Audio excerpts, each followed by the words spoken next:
At this hour, authorities in Rio Grande City investigating two structure fires as possible arson cases. Those fires broke out early Sunday morning. The first fire was called in Sunday morning at 2 o'clock in the morning. It damaged a former Ford dealership turned accessory store on Garcia Street in Maine. Now, while crews were fighting that fire, a second fire was called in at 6:28 a.m. at a storage facility on the 600 block of North Texas in Rio Grande City. Rio Grande City Assistant Police Chief Jose Solis says his department is assisting the fire department with this investigation. He says both of these businesses involved have the same owner. A woman who lives near the Garcia Street fire says she's glad to be okay. Channel 5's Frank McCaffrey spoke with her about what happened just down the street from her home. Frank? Yes, Oscar, no injuries were reported in either of the fires. Rogelia P. Lopez says she's grateful she and her neighbors were able to avoid the flames from one of the fires nearby. Lopez moved into her home 27 years ago in 1990. She's found it to be a cozy place in Rio Grande City. It has always been very peaceful, just the traffic that goes through here. Early Sunday morning, a fire woke her up.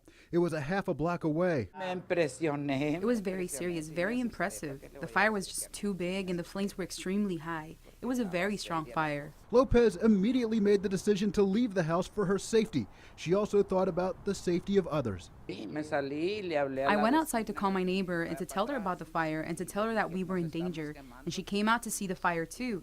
We were really scared because we were very close to it and the flames were extremely high. You could feel the extreme heat from the fire getting closer to us. Rio Grande City Assistant Police Chief Jose Solis says Rio Grande City fire crews kept the fire from spreading into Lopez's property. He adds Lopez played it smart by getting out of her house. Listen to any commands from law enforcement or fire department.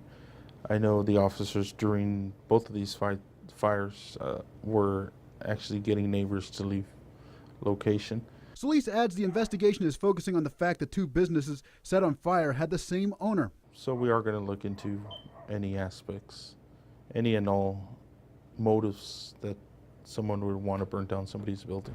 Solis says no suspect has been named in the investigation.